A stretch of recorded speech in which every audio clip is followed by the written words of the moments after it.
Hi అండి, welcome to Deeksha tutorials channel. నేను మీ దీక్ష. ఆర్ఆర్బీ గ్రూప్ డికి సంబంధించి మోడల్ పేపర్స్ అయితే స్టార్ట్ చేశాం కదా.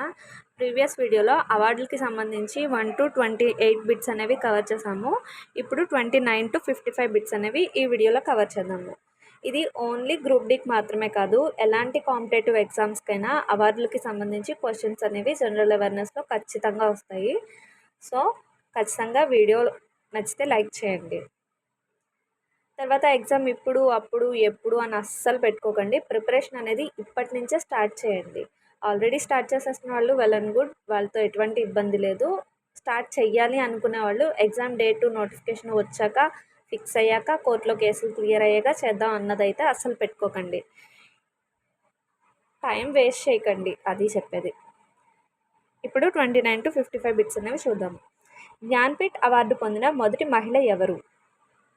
ఆన్సర్ ఆశా పూర్ణదేవి. నేను ఏంటంటే క్వశ్చన్ చదివి డైరెక్ట్గా ఆన్సర్ చదవడానికి కూడా కారణం అదే. మీరు టైం వేస్ట్ చేసుకోకండి. 4 ఆప్షన్స్ చదివి కరెక్ట్ ఆన్సర్ అని నేను చెప్పేసరికి మీకు కొంచెం టైం వేస్ట్ అవుద్ది కదా. డైరెక్ట్గా ఆన్సర్ చదివితే గుర్తుంటుంది. ఒక 2 సార్లు వీడియో వినేసరికి ఆన్సర్ అనేది ఆటోమేటిక్గా గుర్తుంటుంది.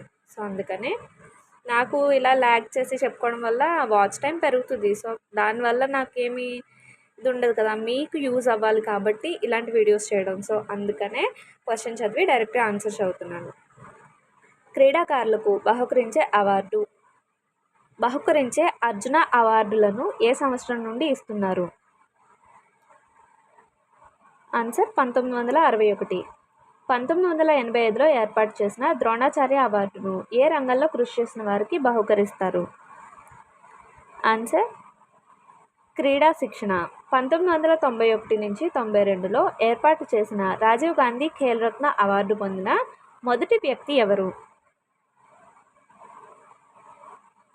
విశ్వనాథన్ ఆనంద్. దాదాసాహెబ్ ఫాల్కే అవార్డు పొందిన మొదటి వ్యక్తి ఎవరు? దేవికా రాణి రోరిచ్. అంతర్జాతీయ గాంధీ శాంతి బహుమతిని గాంధీ 125వ జయంతి సందర్భంగా ఏ సంవత్సరంలో ఏర్పాటు చేశారు?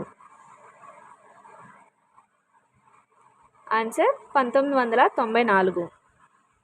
అంతర్జాతీయ గాంధీ శాంతి బహుమతిని పొందిన మొదటి వ్యక్తి ఎవరు?